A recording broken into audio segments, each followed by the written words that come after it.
Ya, pertama-tama kita panjatkan puji syukur kehadirat Allah Subhanahu wa taala, Tuhan yang Maha Kuasa, karena atas perkenannya kita bisa melaksanakan agenda saat ini ya. Sesuai dengan laporan sekretariat, ini quorumnya sudah sangat terpenuhi. Saya buka dulu rapat hari ini dan dinyatakan terbuka untuk umum. Selanjutnya kami menyampaikan terima kasih kepada Saudara Setio Budianto SH ya, sebagai calon pimpinan KPK masa jabatan 2024-2029 atas kesediaannya memenuhi undangan kami. Sebelum dimulai pemilihan dan penetapan calon pimpinan KPK, pimpinan menyampaikan beberapa hal sebagai berikut. Alokasi ya, waktu pemilihan dan penetapan masing-masing capim adalah 90 menit ya, termasuk 10 menit awal untuk presentasi ya, menyampaikan pokok-pokok makalah. Yang kedua, pertanyaan diajukan masing-masing fraksi, satu orang fraksi satu penanya, nanti bisa berputar. Kalau ada keleluasan waktu kita putar lagi ya, paling lama 6 menit ya, satu penanya 6 menit ya, agar teman-temannya bisa kebagian waktu mengajukan pertanyaan ya teman-teman ya nanti ya. Kemudian setelah selesai pelaksanaan proses pemilihan calon pimpinan KPK diminta menandatangani surat pernyataan yang telah disiapkan oleh Komisi 3 DPR RI. Demikian Pak Setio Budianto, siap? Iya. Kita persilakan dimulai dari sekarang. Baik, terima kasih. Bismillahirrahmanirrahim. Assalamualaikum warahmatullahi wabarakatuh. Shalom, Om Swastiastu, salam sejahtera untuk kita semuanya, salam sehat, selamat siang. Yang kami hormati Ketua Pimpinan Komisi 3, Wakil Ketua Komisi 3, Bapak Ibu anggota Komisi 3 yang kami hormati. Puji syukur kepada Allah SWT, Tuhan Yang Maha Kuasa. Siang ini sesuai dengan jadwal kami hadir dalam rangka pelaksanaan untuk melaksanakan wawancara dan presentasi dalam rangka seleksi calon pimpinan Komisi Pemberantasan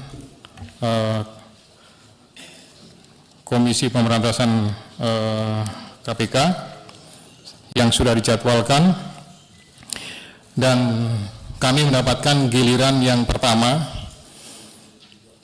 sesuai dengan jadwal. Ini juga giliran ini kami tadi mengambil amplop, jadi bukan dijadwalkan tapi mengambil amplop, kemudian topiknya juga sesuai dengan judul yang kami ambil. Demikian juga urutan nomor 1 pun juga sesuai dengan kami ambil. Para anggota Komisi 3 yang kami hormati, topik yang kami ambil adalah tentang strategi koordinasi antar lembaga guna optimalisasi pencegahan dan pemberantasan korupsi. Topik ini kemudian kami jabarkan dengan melihat kepada misi Astacita sebagaimana Presiden Republik Indonesia Bapak Prabowo Subianto yang sudah seringkali diarahkan oleh beliau tentang memperkuat pencegahan dan pemberantasan korupsi. Pertama kali beliau menyampaikan pada saat pelantikan dan penyumpahan di parlemen, yaitu di tanggal 20, sangat tegas sekali beliau menyampaikan tentang arahan beliau, bagaimana beliau menegaskan tentang pemberantasan korupsi, tentang upaya-upaya untuk penegakan hukum dan beberapa hal yang berhubungan dengan pemberantasan korupsi. Ini merupakan hal yang sangat membesarkan hati. Saya yakin kepada seluruh masyarakat Indonesia yakin tentang upaya tersebut, bagaimana visi beliau bersama Indonesia Maju, kemudian menuju Indonesia Emas 2045. Lanjut ya. Jadi misi Astacita ini untuk memperkuat pencegahan dan pemberantasan korupsi, kemudian diturunkan lagi dengan program prioritas ya, dengan memperkuat dan pencegahan dan pemberantasan korupsi. Kemudian slide berikutnya, dilanjutkan kegiatan yang dilakukan oleh Komisi Pemberantasan Korupsi itu sebenarnya sudah dilakukan, antara lain ada kedeputian Korsup. Kedeputian ini sudah banyak melakukan kegiatan kerjasama antara lain dengan kejaksaan, dengan kepolisian, memberikan bantuan dalam hal antara lain bantuan ahli, kemudian cek fisik, kemudian juga jika ada perbedaan pendapat dalam hal P19, termasuk juga koordinasi umum, termasuk juga pelimpahan perkara ya dari KPK, itu juga sudah banyak dilakukan. Namun seringkali yang terjadi permasalahannya adalah ini menimbulkan permasalahan karena seringkali ada hal-hal yang sifatnya non teknis. Banyak permasalahan yang sifatnya akhirnya tidak berjalan dengan baik. Di lapangan seringkali terkendala. Terkendalanya adalah karena hal-hal sepele. Ada ego sektoral, kemudian kurang koordinasi. Sebenarnya ini bisa diselesaikan manakala antara pimpinan itu bisa komunikasi. Seringkali pimpinan menganggap bahwa merasa tidak perlu ketemu.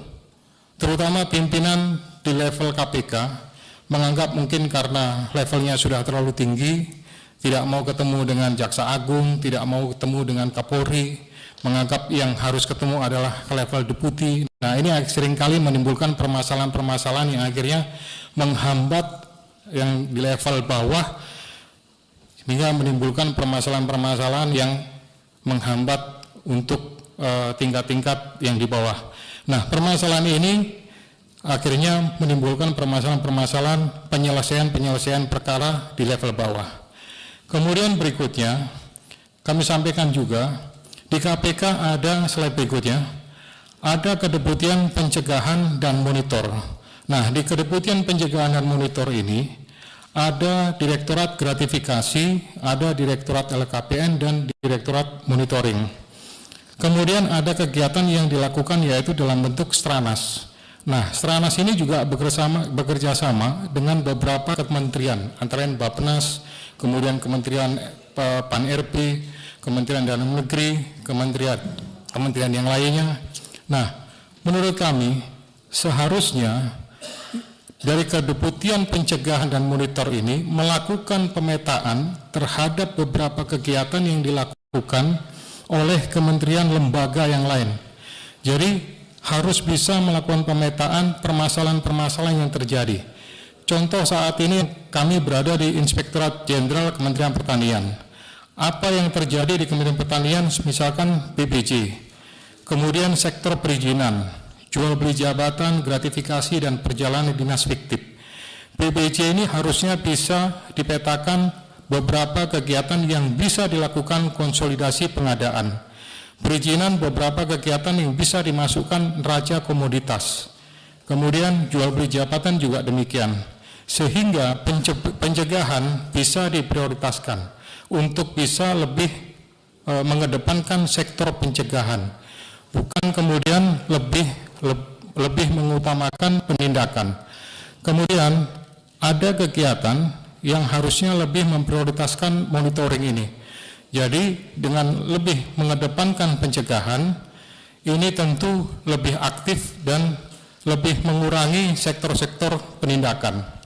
Kemudian dengan melakukan kegiatan-kegiatan ini, slide berikutnya, yang perlu dilakukan adalah perbaikan sistem, yaitu dengan melakukan pembentukan satgas gabungan antara kedeputian Korsup dengan kedeputian pencegahan dan monitor. Yang dilakukan adalah kegiatan perbaikan sistem pasca penindakan. Kami mengalami di Kementerian Pertanian itu dilepas begitu saja. Tidak ada KPK masuk pasca adanya penindakan. Kami berharap seharusnya dari KPK itu masuk melakukan perbaikan sistem. Harapan kami seharusnya ada dari kedeputian pencegahan dan monitoring dan kedeputian Korsup melakukan perbaikan sistem pasca dilakukannya penindakan. Nah, kalau ini dilakukan, harapan kami perbaikan dilakukan dan itu akan mempengaruhi sistem yang ada di kementerian-kementerian yang ada. Seperti beberapa kementerian maupun juga dari beberapa yang ada di daerah-daerah, wilayah-wilayah, itu sampai beberapa kali hat-trick, artinya sampai beberapa kali 2-3 kali bupatinya, wali kota ditangkap, itu karena sama sekali tidak ada sentuhan. Nah, itu yang menyebabkan akhirnya mereka 2-3 kali ditangkap. Nah, harapan kami harusnya 1 kali dimasukin, nah, dengan adanya perbaikan sistem yang dilakukan oleh KPK. Demikian yang dapat kami laporkan, yang dapat kami sampaikan kepada seluruh anggota Komisi 3. Dengan dilakukan perbaikan sistem ini, pencegahan lebih diutamakan, hingga tidak ada lagi kejadian sampai 2-3 kali wilayah sampai kemudian masuk dari penindakan KPK. Demikian, terima kasih. Selanjutnya mohon arahan dan bimbingan. Terima kasih. Oke, berikutnya langsung pendalaman 6 menit di satu penanya biar teman-temannya dapat semua kita. Oke, dari PDI Perjuangan dulu. Saparudin. Pimpinan interupsi dulu. Ya. Kalau penanya satu fraksi hanya menghabiskan 2 menit, bisa dikasih ke teman fraksi yang lainnya. Setuju, terima kasih ya. Iya, silakan Pak Saparudin. Assalamualaikum warahmatullahi wabarakatuh. Ya, yang terhormat pimpinan Komisi 3, anggota Komisi 3, serta Pak Setio Budianto.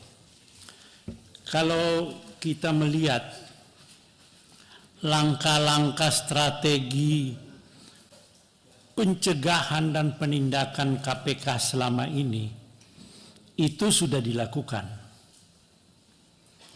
Tapi kalau kita melihat hasilnya, itu belum maksimal. Malah kalau masyarakat membandingkan antara prestasi KPK saat ini dengan kejaksaan lebih bagus daripada KPK. Oleh karena itu, langkah-langkah tadi, masalah sistem tadi disampaikan. Mohon penjelasan lebih rinci lagi. Langkah-langkah strategi apa yang akan diambil ketika Pak Setio Budianto nanti terpilih jadi ketua KPK. Langkah-langkah yang konkret gitu. Bagaimana koordinasinya dengan lembaga-lembaga lain untuk pencegahan dan penindakan. Yang kedua, kita tahu masalah sumber daya alam. Bagaimana langkah-langkah strategis yang dibuat untuk melakukan pencegahan dan penindakan terhadap sumber daya alam. Yang selama ini kita lihat KPK belum begitu banyak mengungkap masalah kasus-kasus sumber daya alam. Saya kira itu, terima kasih. Assalamualaikum warahmatullahi wabarakatuh. Waalaikumsalam. Masih ada teman-teman PDIP, masih ada 4 menit lagi. Mau lanjut atau nanti diputar lagi setelah ini 40. ya? Ya. Oh, silakan sekarang Partai Golkar, Pak Bamsud. Ya. Terima kasih pimpinan yang saya hormati. Saudara calon Mas Setio Budianto, kalau saya baca di profilnya nih, profiling 10 calon ini, saudara calon termasuk yang tidak ada catatan buruknya ya, dibanding dengan yang lain. Ya, mudah-mudahan ini bertanda saudara calon salah satu yang diunggulkan, baik lolos maupun jadi pimpinan nanti. Saudara calon yang saya hormati, kalau kita bicara pemberantasan korupsi, semangat kita sejak KPK didirikan pasca reformasi itu adalah mengurangi tindak pidana korupsi dan menutup kekurangan daripada kejaksaan maupun kepolisian yang memang diberi tugas oleh negara untuk itu. Namun faktanya sampai hari ini angka korupsi masih terus meningkat, terutama dari kalangan partai politik, di mana sejak 2004 hingga 2020 ada 274 anggota DPR, DPRD jadi tersangka, dan kemudian Jumlah TSK seluruhnya ada 1.479, diantaranya tadi sudah disebutkan 274 plus hari ini jadi 319 anggota DPRD dan DPD tersangka, 163 wali kota, bupati, wakil bupati, dan seterusnya. Nah, menurut saudara calon, apa sebenarnya yang mendorong KPK atau korupsi ini sulit diberantas baik oleh KPK, kejaksaan maupun kepolisian? Apakah pilihan sistem demokrasi yang kita anut hari ini yang memaksa, mendorong orang-orang yang memiliki jabatan publik itu melakukan tindak pidana korupsi?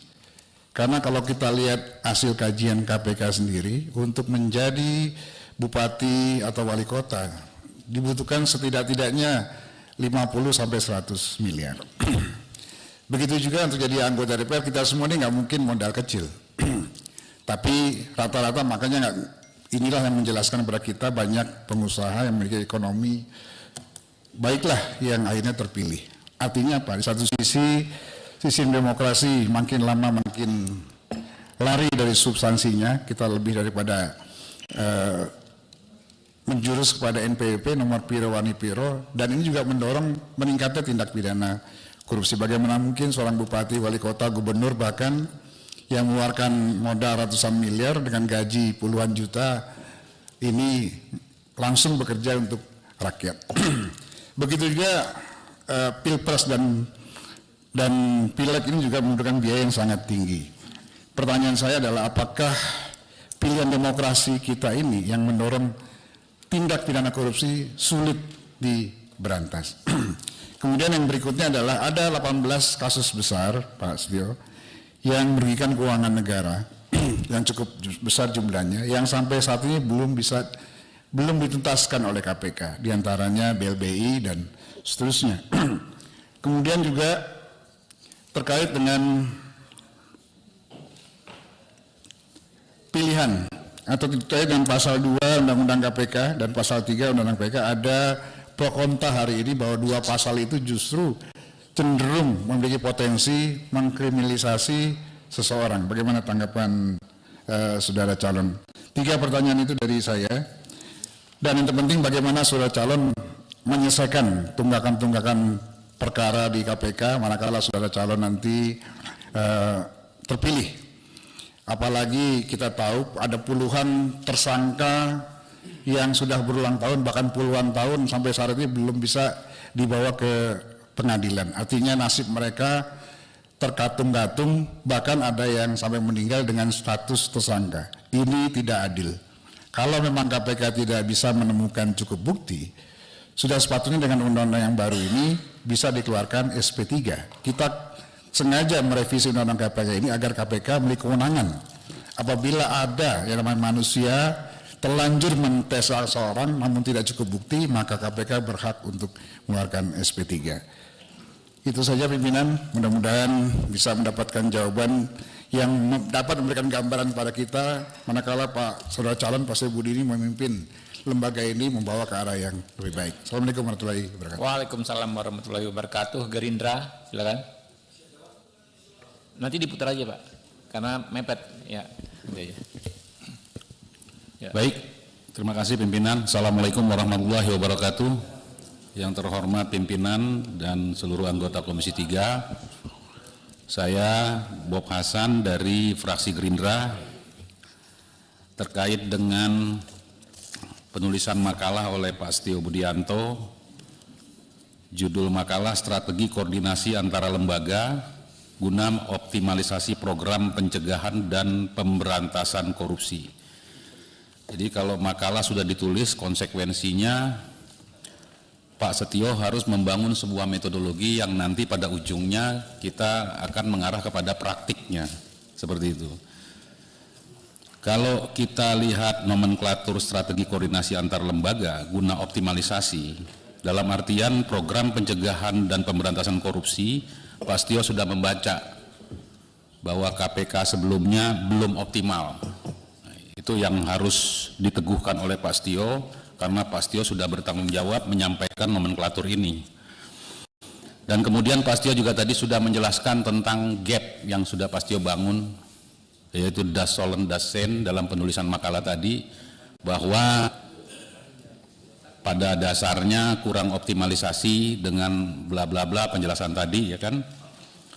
Dan tapi dalam penulisannya saya tidak melihat sebagaimana yang dipaparkan oleh Pak Setio.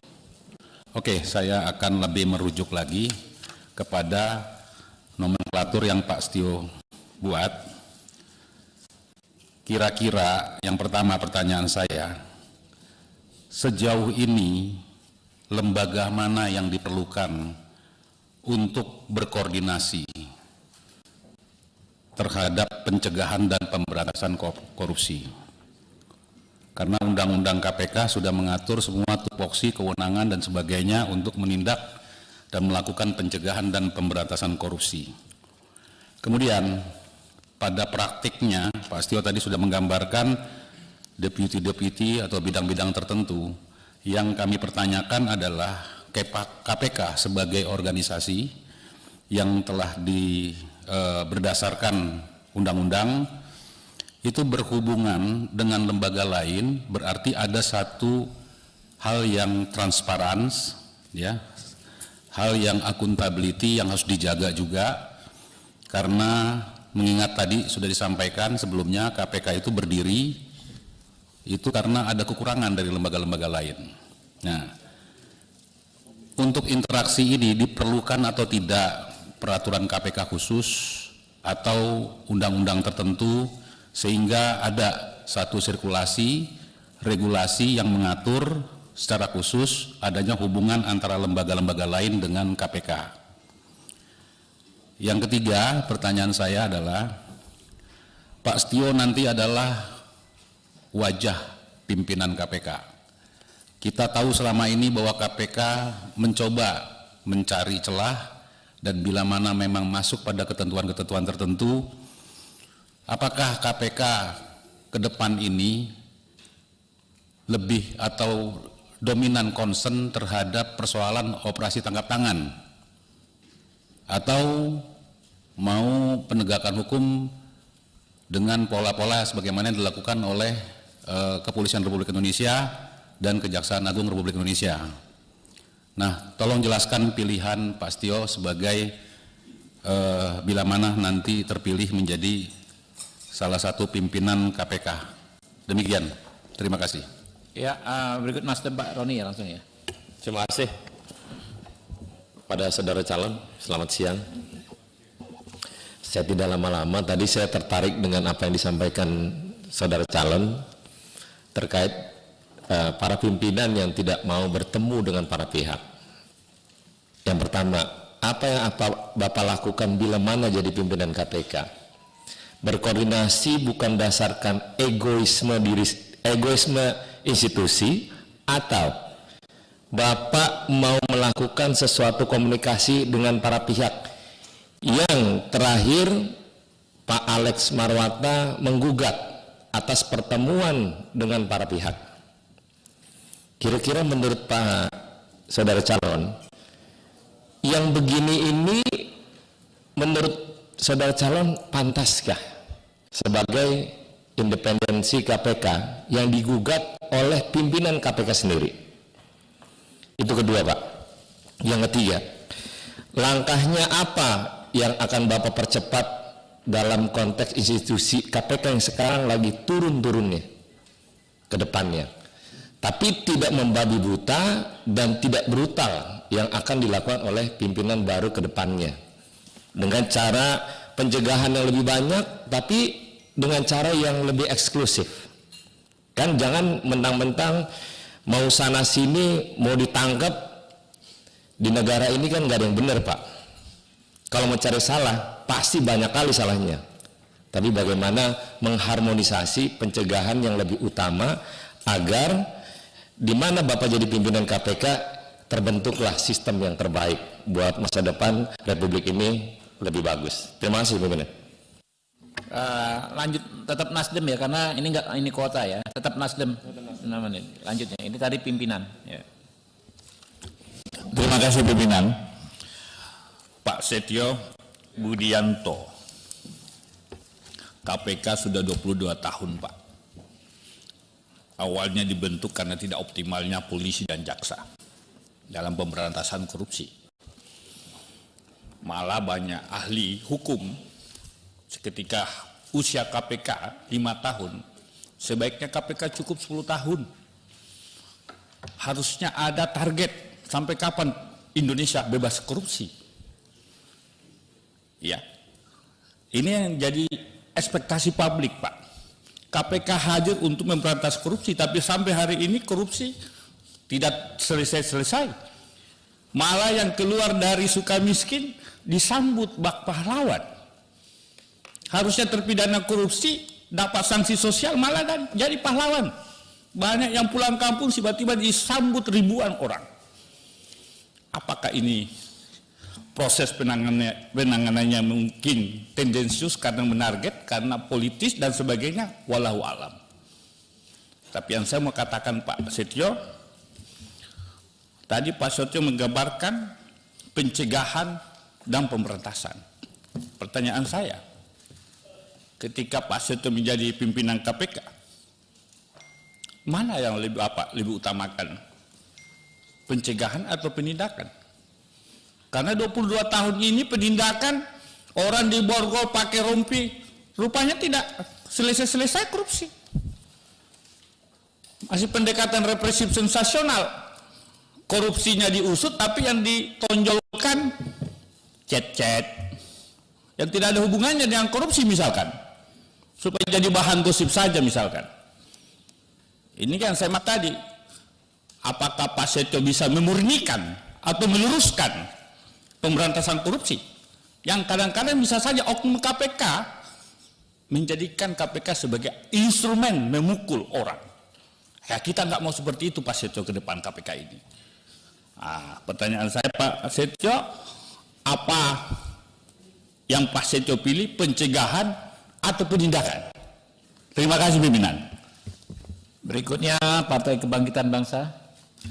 Terima kasih Ketua. Assalamualaikum warahmatullahi wabarakatuh. Ketua Komisi 3 dan para wakil ketua, sahabat-sahabat anggota Komisi 3, Pak Astio, calon pimpinan Komisi Pemberantasan Korupsi. Menarik sekali ini makalahnya, bagaimana yang selama ini menjadi problem antar lembaga penegak hukum, yaitu koordinasi.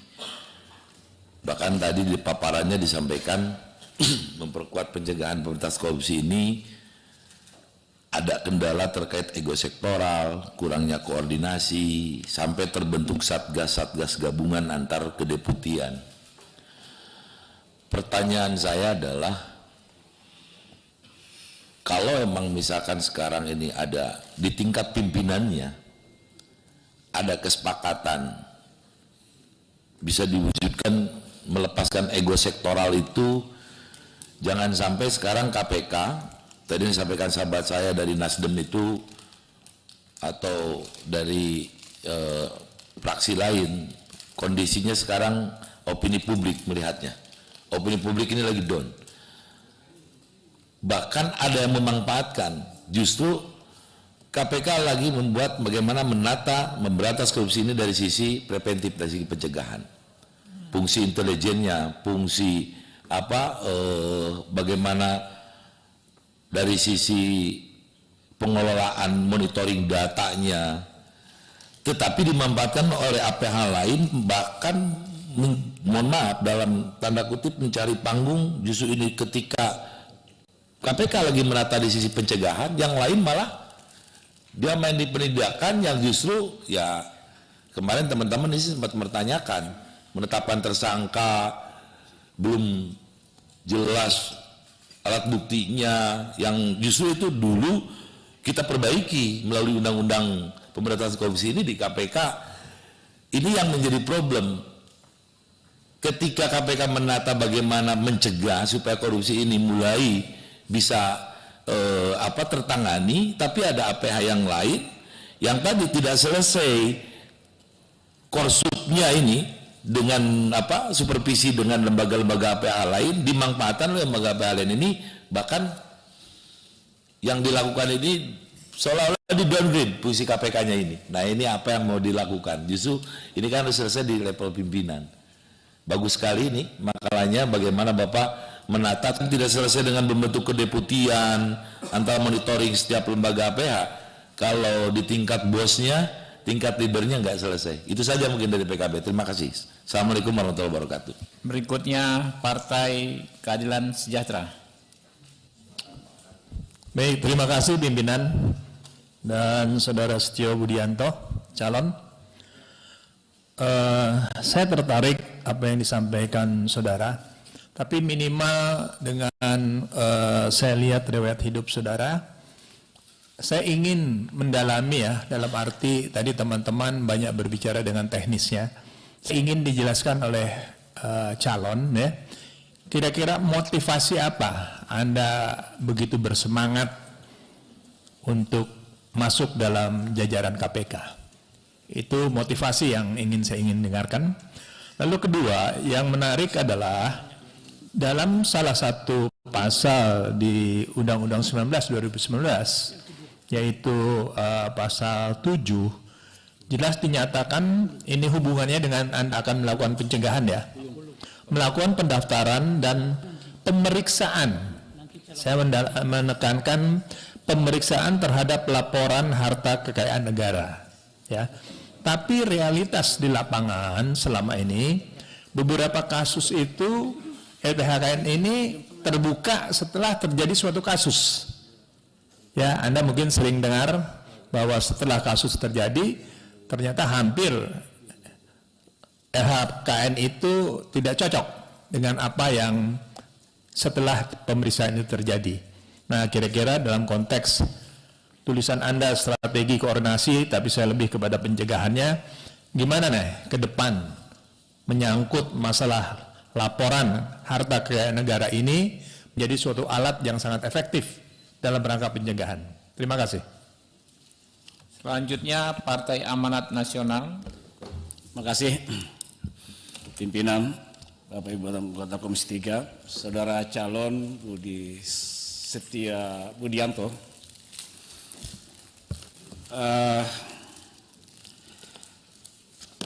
Tadi disampaikan Mas Bambang ya, bahwa KPK didirikan ini sebagai trigger ya, untuk memperkuat institusi penegak hukum yang lain, ya, aparat penegak hukum yang lain. Tapi dalam perjalanannya KPK justru banyak mendapatkan masalah. Sebutlah, katakanlah di unsur-unsur pimpinan KPK itu sendiri, kasus Firly Bahuri terkait masalah kasusnya apa SYL,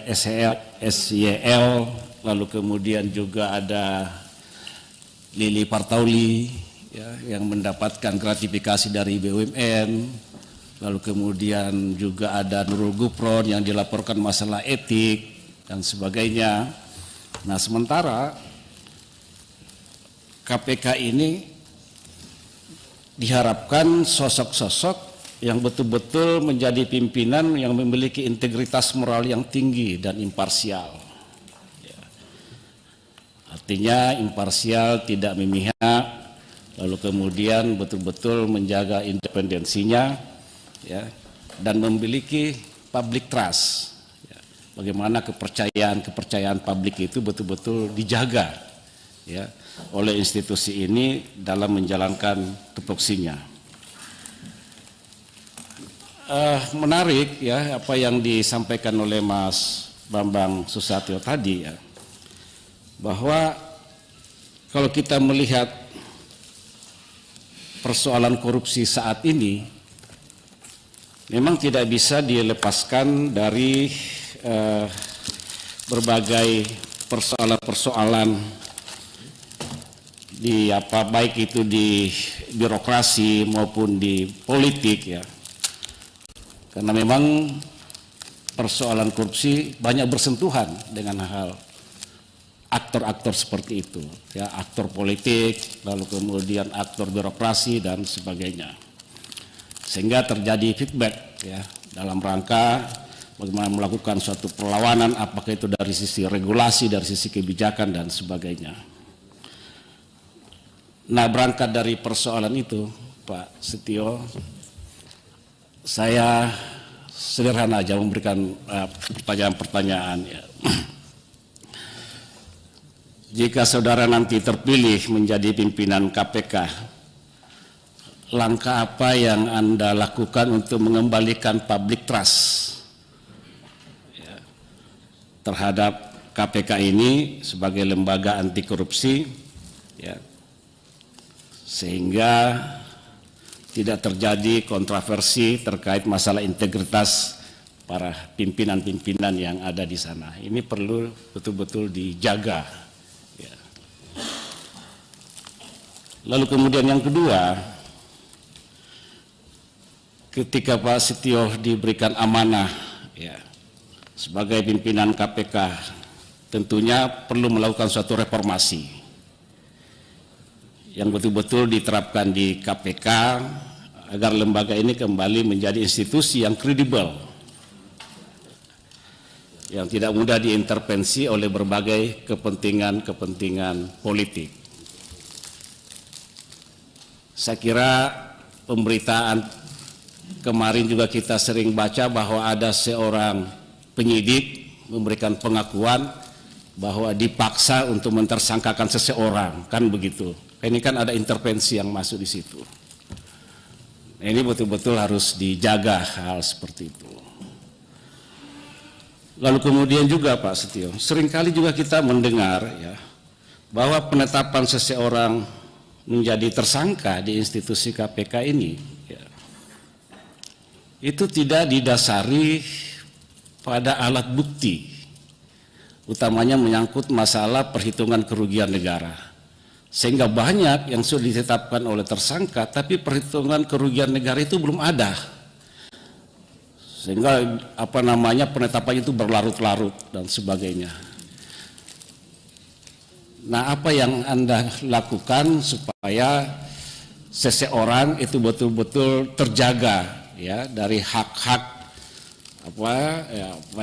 hak-hak privasinya dan sebagainya, karena sering sekali kita mendengar ya, apalagi ketika dibuka alat sadapan itu lagi sudah menyangkut masalah privasi orang yang dikemukakan di situ dan sebagainya. Berikutnya Pak Setio, Undang-Undang 3199 ya, utamanya pasal 2 dan pasal 3 ini kan ibaratkan jaring ya. Saya kira Pak Setio paham karena dari institusi kepolisian. Unsur-unsur pasal ini kan juga sangat sulit sebenarnya ya. Bagaimana tentang menguntungkan diri sendiri dan orang lain. Ini persoalan kebijakan. Sementara Mahkamah Konstitusi sudah mengambil satu keputusan bahwa kebijakan tidak bisa dipidana. Potensi kriminalisasi terhadap pasal 2 dan pasal 3 itu sangat memungkinkan terjadi. Pandangan saudara terhadap Undang-Undang 3199 khususnya pasal 2 dan pasal 3, apakah ini perlu direvisi apa tidak? Pimpinan, saya kira itu. Terima kasih. Assalamualaikum warahmatullahi wabarakatuh. Selanjutnya Partai Demokrat. Juru bicaranya Bang Beni Kaharman. Ya. Saya kan?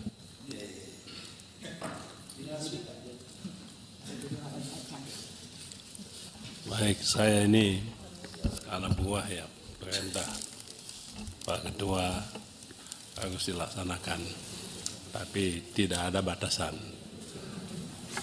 Boleh tanya apa saja. Maka saya langsung tanya saja, Pak Ketua, berkenan kalau bisa langsung dijawab.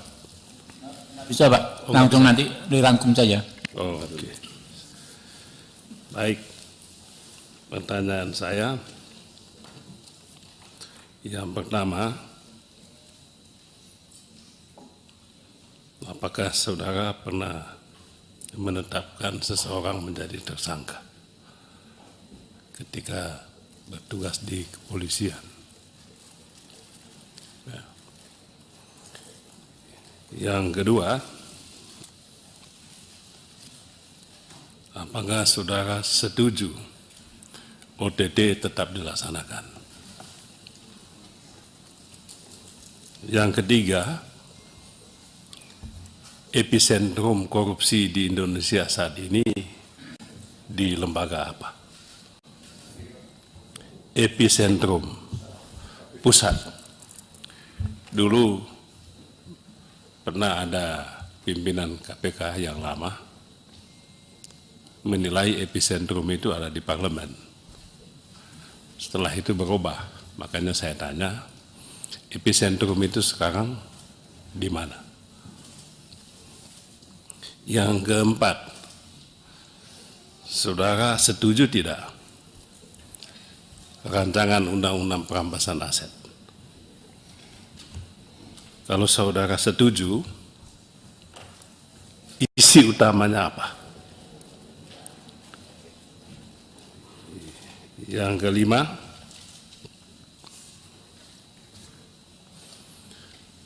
pimpinan KPK rawan sekali diintervensi oleh kekuasaan.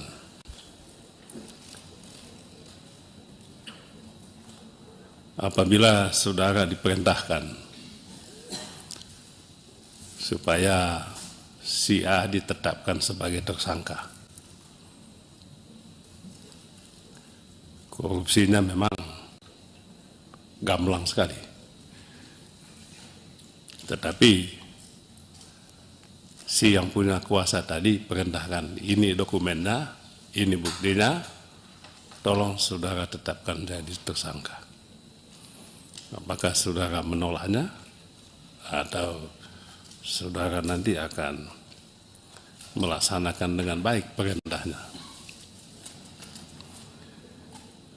Terakhir, jika saudara jadi pimpinan KPK nantinya, apakah saudara menolak atau tidak menolak jika ada para pihak, kalau para pihak ya, atau calon tersangka kan bisa kirim surat dulu, belum jelas statusnya, tiba-tiba si calon tadi kontak Anda melalui Anda punya tangan kanan, tangan kiri, ketemu. Menurut saudara itu diperbolehkan, dibenarkan, dilayani atau tidak? Itu saja pertanyaan saya, Pak Ketua.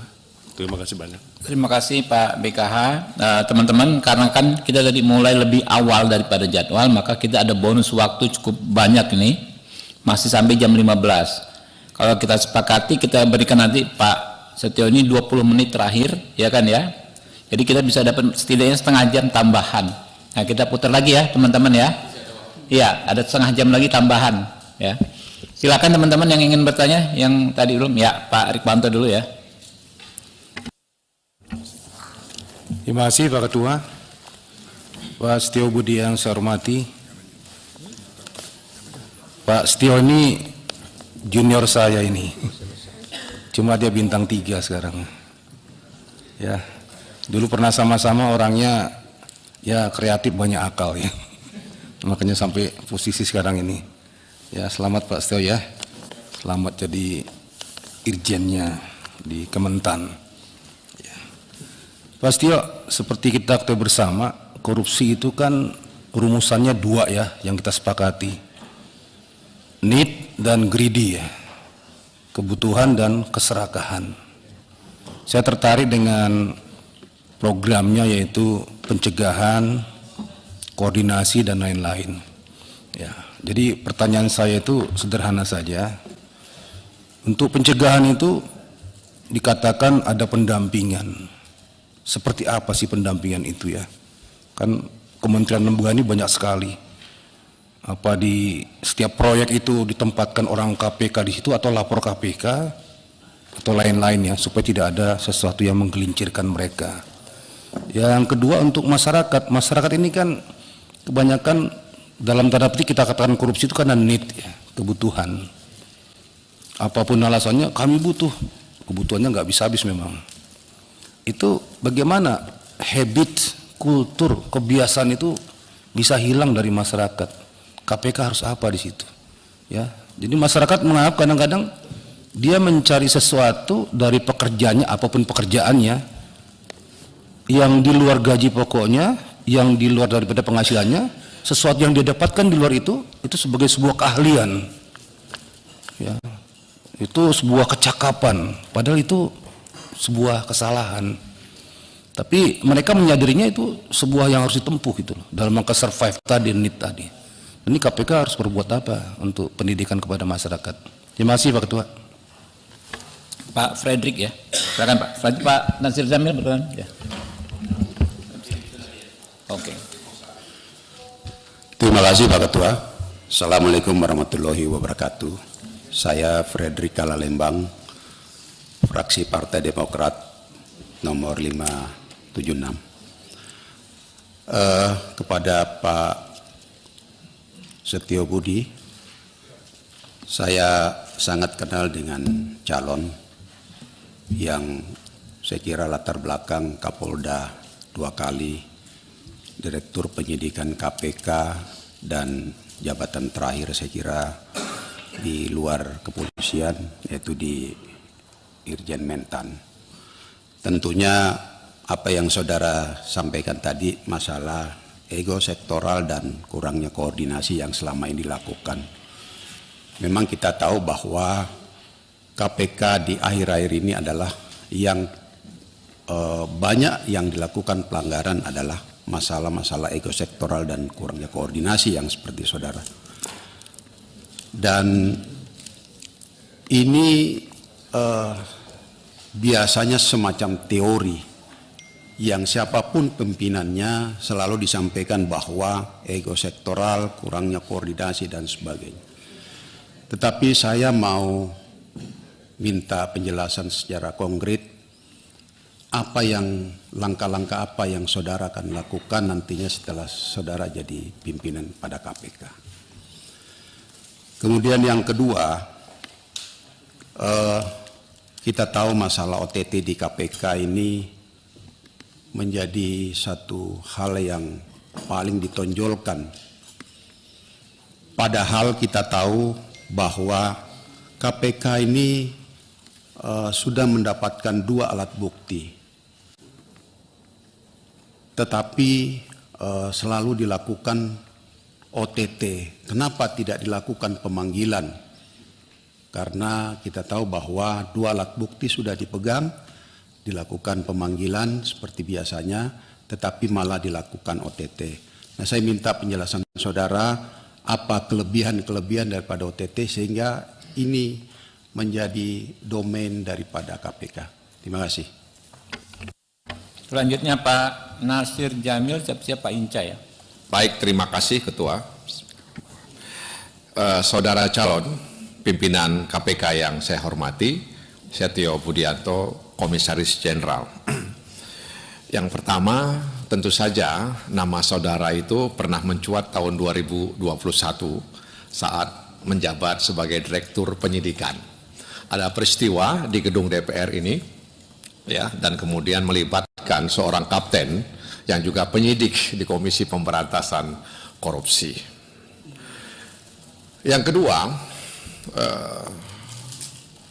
peristiwa di mana ketika Maret saudara calon ditunjuk menjadi inspektur di Kementerian Pertanian. Pada bulan Juli, Menteri Pertanian terbukti melakukan pemerasan terhadap bawahannya sejumlah 44 miliar dan dihukum 10 tahun dan didenda dengan belasan miliar rupiah pada waktu itu. Ada denda dan ada pengganti kalau tidak salah. Jadi ada 2 peristiwa di mana ketika saudara calon menjadi Dirdik, ada penyidik di dalamnya yang terlibat. Ketika saudara menjadi inspektur di Kementerian Pertanian, sang menteri terlibat. Nah, pertanyaan kami itu adalah bagaimana gagasan calon untuk membangun kembali mekanisme peninjauan internal dan pengawasan internal ya. Jadi mekanisme peninjauan internal dan pengawasan eksternal yang komprehensif dan memadai. Ya, ketika terjadi di kementerian tersebut kan orang bertanya, ini pemerasan internal ke dalam. Jadi kenapa seolah-olah tidak ada yang menahan dan ada kesan seperti pembiaran dan lain sebagainya. Itu biasa Pak, spekulasi yang berkembang di luar gedung tersebut. Nah karena itu pertanyaan kami Saudara Ketua kepada calon, bagaimana gagasan calon untuk membangun kembali mekanisme peninjauan internal dan pengawasan eksternal yang komprehensif dan memadai. Yang kedua pertanyaan kami adalah bagaimana agenda calon untuk menegakkan kembali etik dan profesionalisme kerja di tubuh Komisi Pemberantasan Korupsi. Demikian Ketua, terima kasih. Wassalamualaikum warahmatullahi wabarakatuh. Waalaikumsalam. Pak Hinca Panjaitan. Terima kasih pimpinan. Saudara Siap-siap Pak Endang ya, habis ini ya. Saya ingin lebih dalam lagi ke materi yang disampaikan pada pencegahan yang di halaman berikut ditambah pencegahan dan monitor. Saya lebih fokus lagi ke monitor yang disebut monitoring.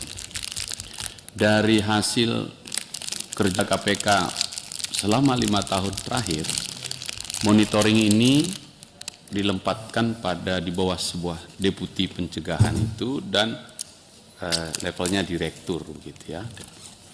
Tapi yang menarik adalah hasil temuannya ini disebut rekomendasi dan ditujukan kepada Presiden.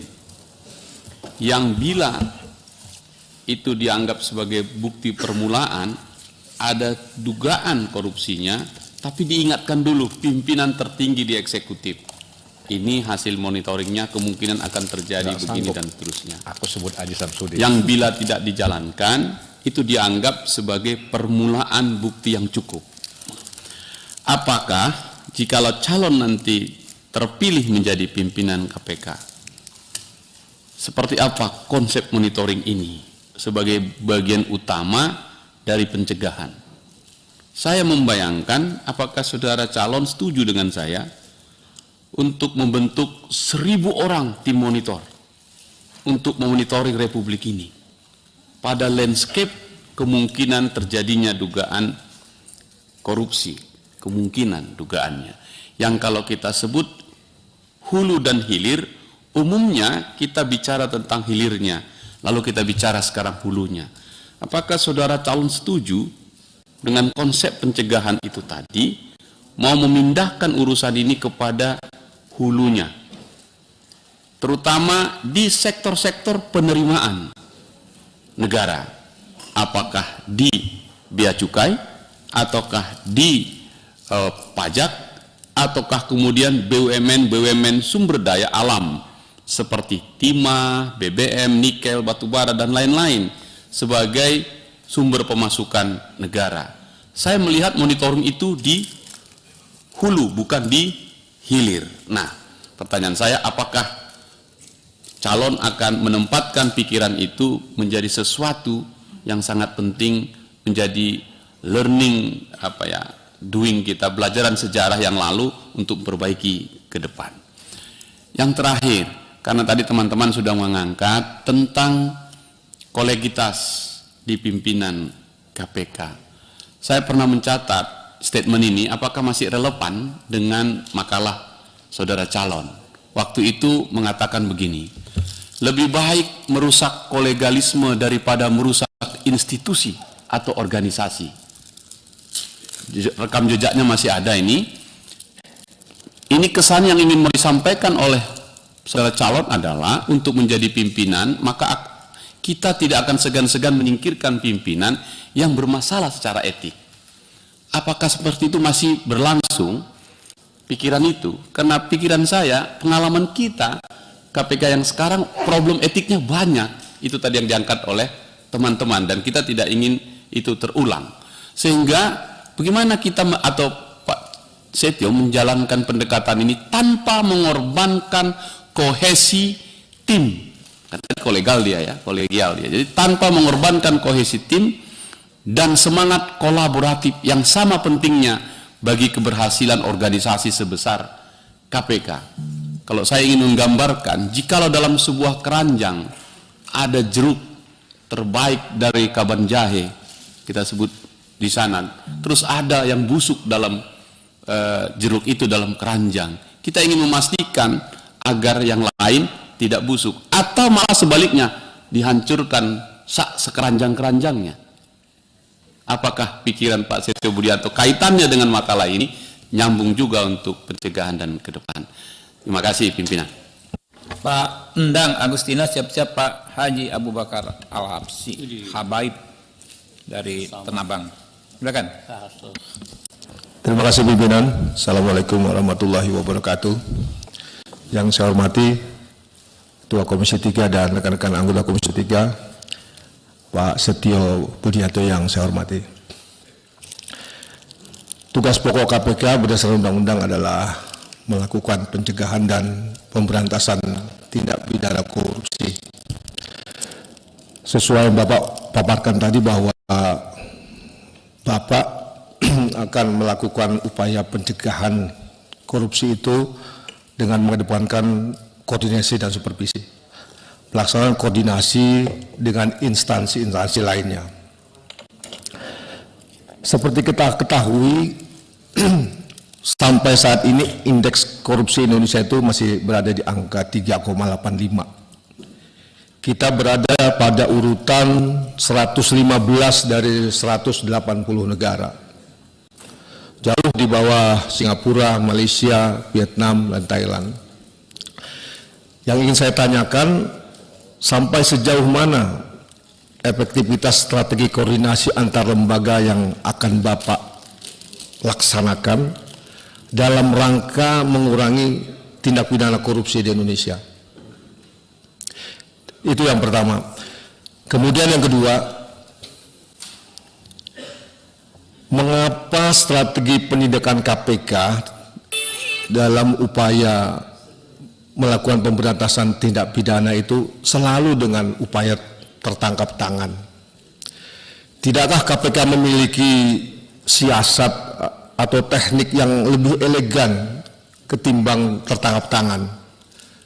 Seperti kita lihat mungkin aparat penegak hukum lain, mereka tidak melakukan tertangkap tangan, tapi berhasil mengungkap kasus yang begitu besar dan menjadi perhatian publik. Tetapi selama ini yang kita dengar, KPK hanya selalu tertangkap tangan. Dan itu pun terkadang menjadi bumerang untuk KPK sendiri. Beberapa kali juga kalah dalam pra peradilan. Nah, kami mengharapkan ke depan boleh melakukan upaya tangkap tangan, tetapi mungkin teknik penyelidikan dan lain-lainnya bisa digunakan untuk mengungkap tindak pidana korupsi di Indonesia. Bapak pasti sudah tahu lah mana sektor-sektor yang ada korupsi. Jadi mungkin bisa kita masuk ke sana tanpa harus melalui upaya tertangkap tangan. Terima kasih. Assalamualaikum warahmatullahi wabarakatuh. Habib Abu Bakar Al-Habsi diikuti lalu berikutnya siap-siap Hasbi Allah Ilyas Fan Jakarta Timur. Bismillahirrahmanirrahim. Assalamualaikum warahmatullahi wabarakatuh. Terima kasih Ketua. Di hadapan saya calon pimpinan KPK ini yang jam terbangnya sudah cukup tinggi saya lihat. Ke sini Pak, ke kiri jangan ke kanan terus.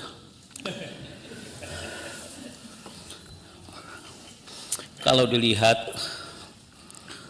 riwayat hidup perjalanan jam terbang Bapak ini komplit sudah. Nyesel kalau nggak pilih Bapak mestinya. Tergantung nasib Pak, tapi nanti Pak. Pernah menjadi dirdik KPK, ya, pernah di Irwasu, pernah juga Irjen. Artinya saudara banyak pengalaman yang panjang seputar pengawalan internal dan audit internal. Tapi saya yakin percaya karena jam terbang udah begini, keluarga udah setuju ya Pak ya. Paling tidak istri, anak-anak setuju lanjutin di KPK ya.